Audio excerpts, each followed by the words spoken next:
നമസ്തേ. ജ്യോതിഷ കൗസ്തുഭം ചാനലിലേക്ക് എല്ലാവർക്കും സ്വാഗതം. ജ്യോതിശാസ്ത്രത്തിൽ 12 രാശികളും 9 ഗ്രഹങ്ങളുമാണുള്ളത്.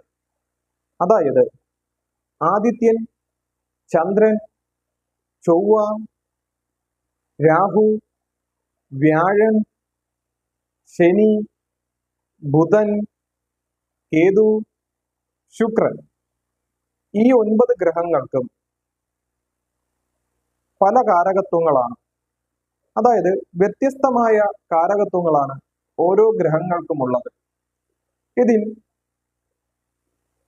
ആദിത്യൻ, ചൊവ്വ, ശനി, രാഹു, കേതു, ചന്ദ്രൻ, പക്ഷബലമില്ലാത്ത ചന്ദ്രൻ, പാപനോട് ചേർന്ന ബുധൻ, ഇവരെല്ലാം പാപഗ്രഹങ്ങളുടെ കൂട്ടത്തിൽപ്പെടുന്ന ഗ്രഹങ്ങളാണ്.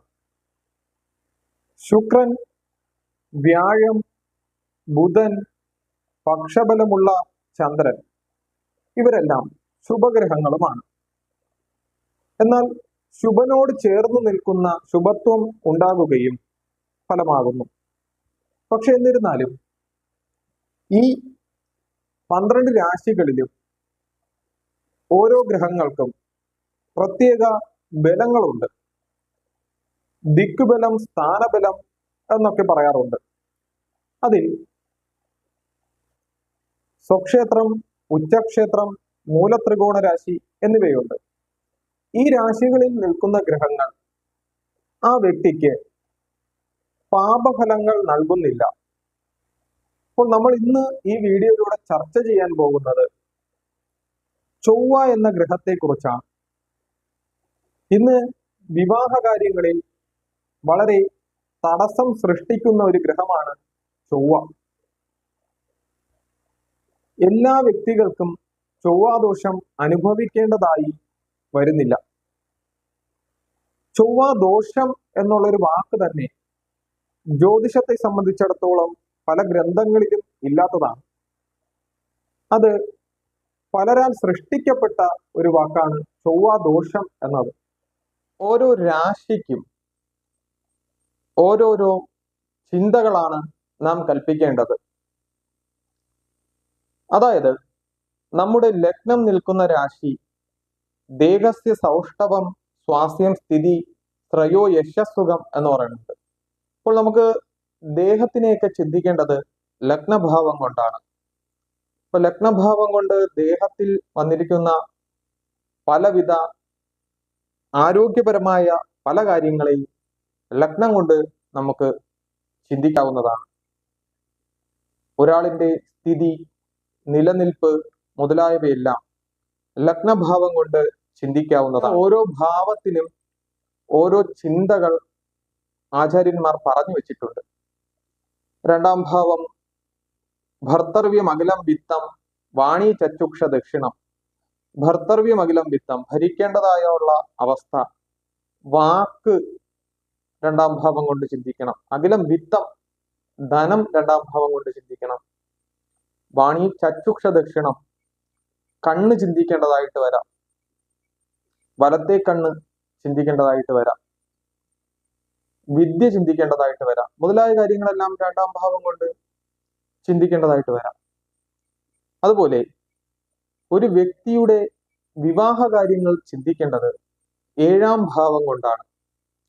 സ്ത്രീക്ക് 7ഉം 8ഉം ഭാവങ്ങൾ കൊണ്ടാണ് വിവാഹ കാര്യങ്ങൾ ചിന്തിക്കേണ്ടത്. പുരുഷന് 7-ാം ഭാവം കൊണ്ടും ചിന്തിക്കണം. വിവാഹ മദനലോക ഭാര്യാഭർത്തൃ സമാഗമ എന്നാണ് 7-ാം ഭാവത്തിന് പറഞ്ഞിരിക്കുന്നത്. അതുപോലെ യാത്ര മുതലായ കാര്യങ്ങളും 7-ാം ഭാവം കൊണ്ട് ചിന്തിക്കേണ്ടതാണ്. 8-ാം ഭാവം കൊണ്ട് സർവനാശത്തെയും ചിന്തിക്കേണ്ടതാണ്. സർവനാശം, മരണം മുതലായ കാര്യങ്ങളെല്ലാം ഭാവം കൊണ്ട് നാം ചിന്തിക്കേണ്ടതാണ്. അപ്പോൾ വിവാഹ കാര്യങ്ങളിൽ സ്ത്രീക്ക് 7ഉം 8ഉം ചിന്തിക്കണം. പുരുഷന് 7-ാം ഭാവം ചിന്തിക്കണം. അപ്പോൾ ഈ ചിന്തകൾ നടത്തുമ്പോഴാണ് ഒരു വ്യക്തിക്ക് ഏഴാം ഭാവത്തിൽ ചൊവ്വ നിൽക്കുന്നതെങ്കിൽ, ഏഴിൽ ചൊവ്വയുള്ള വ്യക്തിക്ക് പല വിധേനയുള്ള ദോഷങ്ങൾ വന്നു ഭവിക്കുന്നത്. എന്നിരുന്നാലും ഈ ചൊവ്വ ദോഷം എന്ന് പറയുന്ന ഈ ചൊവ്വ ജാതകത്തിൽ ഒരു വ്യക്തിയുടെ ജാതകത്തിൽ, അതായത് സ്ത്രീയുടെ ജാതകത്തിൽ ലഗ്നാലോ ചന്ദ്രാലോ ഏഴിൽ ചൊവ്വ നിന്നാൽ ആ വ്യക്തിക്ക് ചൊവ്വാദോഷം അനുഭവിക്കേണ്ടതായി വരാം. ലഗ്നം എന്ന് പറയുമ്പോൾ നിങ്ങളുടെ ജാതകത്തിൽ ല എന്ന അക്ഷരം കൊണ്ട് സൂചിപ്പിക്കുന്നത് മുതൽ ല മുതൽ എണ്ണുമ്പോൾ ഏഴാം രാശിയില് കു എന്ന അക്ഷരമാണ് ചൊവ്വയെ സൂചിപ്പിക്കുന്നത്.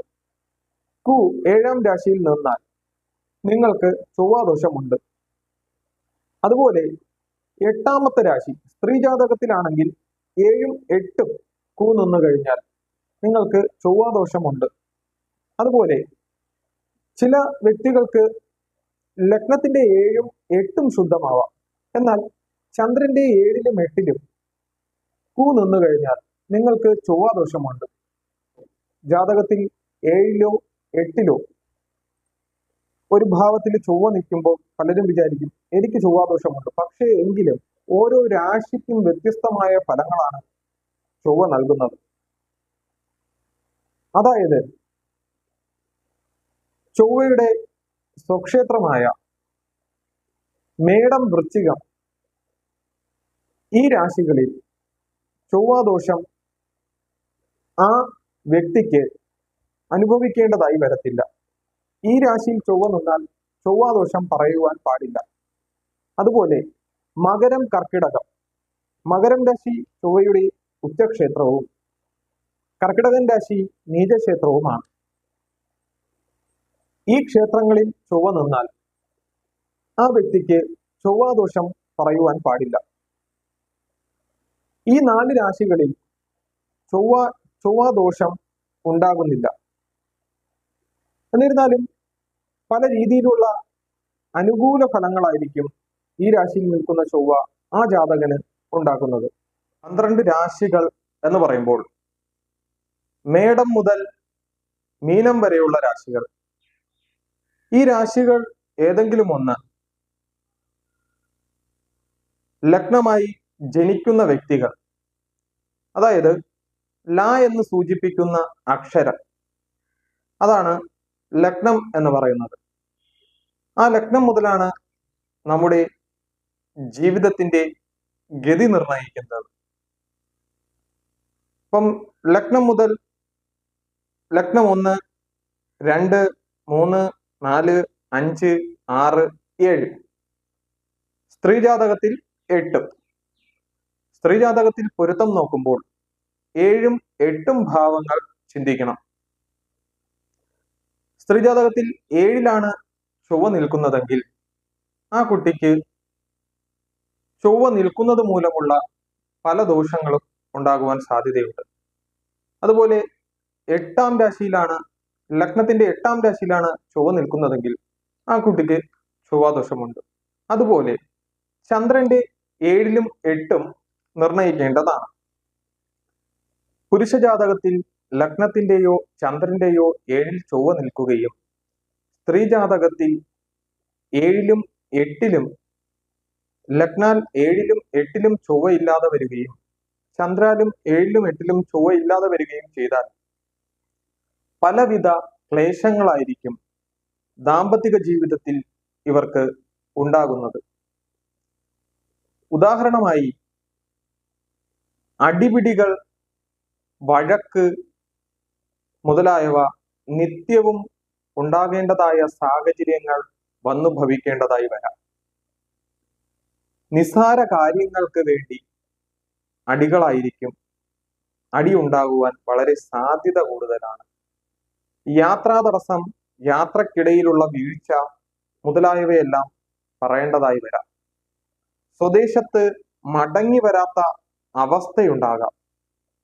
അതായത് ഒരു ഭർത്താവ് വിദേശത്തും ഭാര്യ സ്വദേശത്തുമാവാം. ചിലപ്പോൾ ഭാര്യ വിദേശത്തും ഭർത്താവ് സ്വദേശത്തുമാവാം. ഇങ്ങനെയുള്ള അവസ്ഥകളൊക്കെ വന്ന് ഇവർ തങ്ങളിൽ ഉടക്കുവാനും പിരിയുവാനുമുള്ള അവസ്ഥ വരെ ഉണ്ടാകുവാൻ വളരെ സാധ്യത കൂടുതലാണ് ഏഴിൽ ചൊവ്വ നിൽക്കുന്നവർക്ക്. അപ്പോൾ ഈ ഏഴിൽ ചൊവ്വയുള്ളവർക്ക് ഈ ഇപ്പോൾ നമ്മുടെ നാട്ടിൽ പറയുന്നത് ചൊവ്വാദോഷം എന്നാണ്.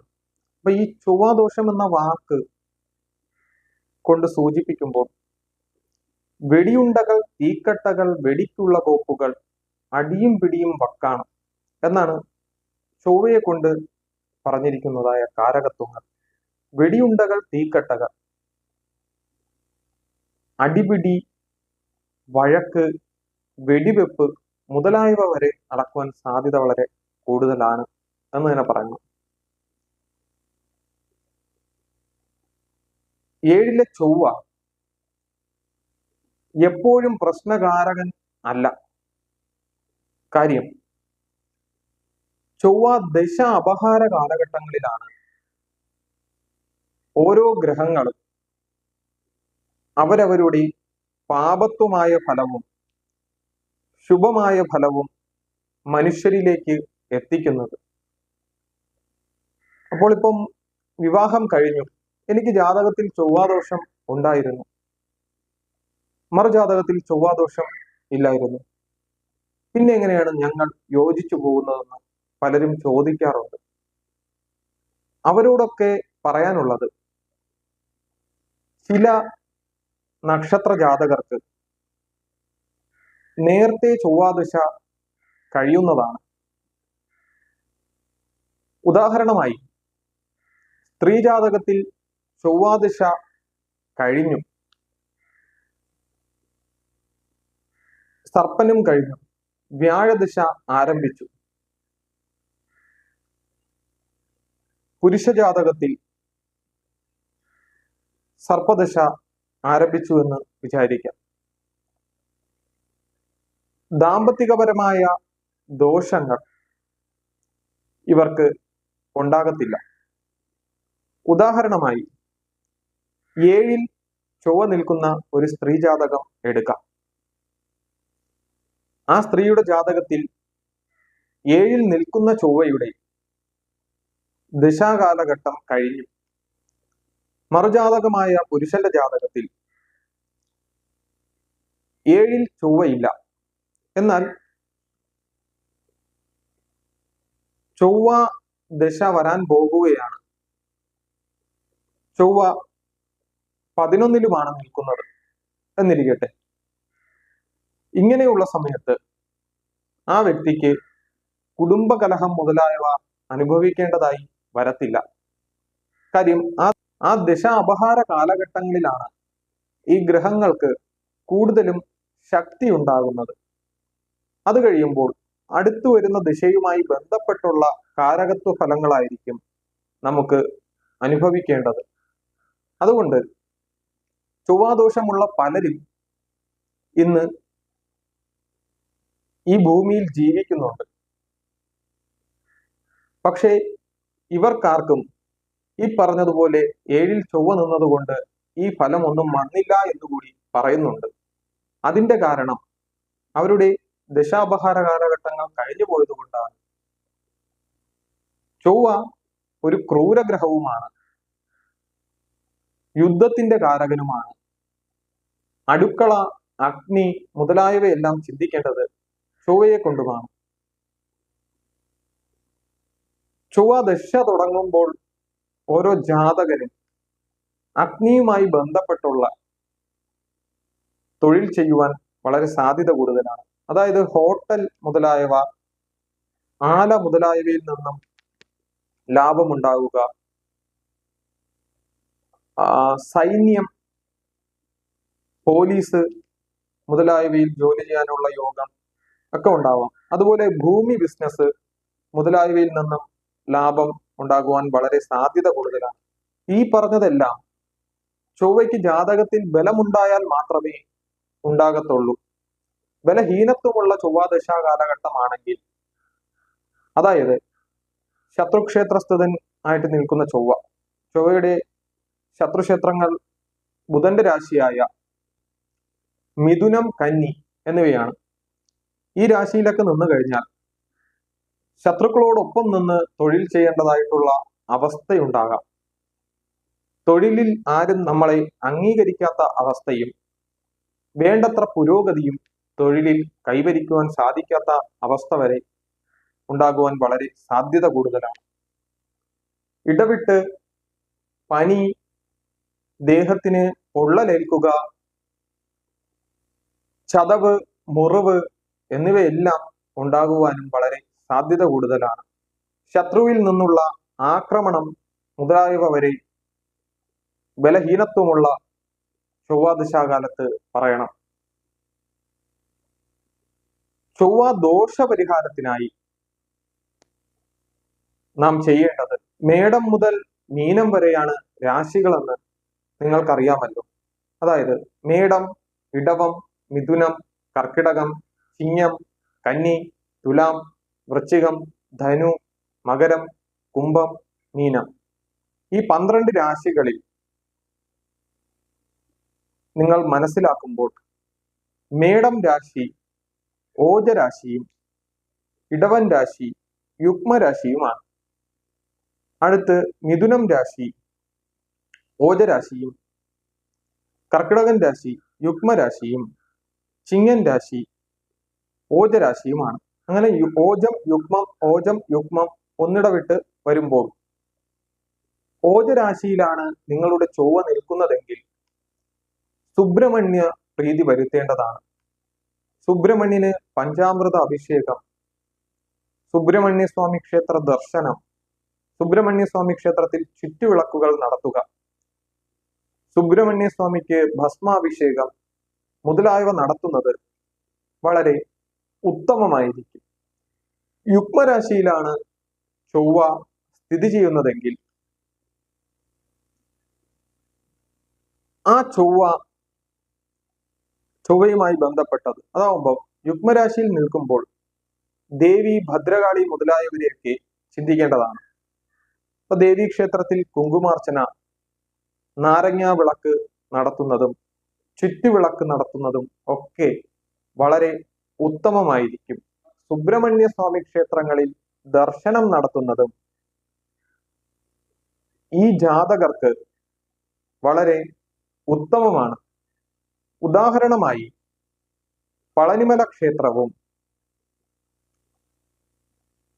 തിരുച്ചെന്തൂർ ക്ഷേത്രവും മറ്റനവധി ക്ഷേത്രങ്ങളിലും ദർശനം നടത്തുന്നത് ഈ നക്ഷത്ര ജാതകർക്ക് വളരെ ഗുണാനുഭവങ്ങൾ ഉണ്ടാക്കുന്നതാണ്. ഇത്രയും പറഞ്ഞുകൊണ്ട് ഞാൻ എൻ്റെ ഈ ചെറിയ വീഡിയോ ഇവിടെ അവസാനിപ്പിക്കുകയാണ്. നന്ദി, നമസ്കാരം.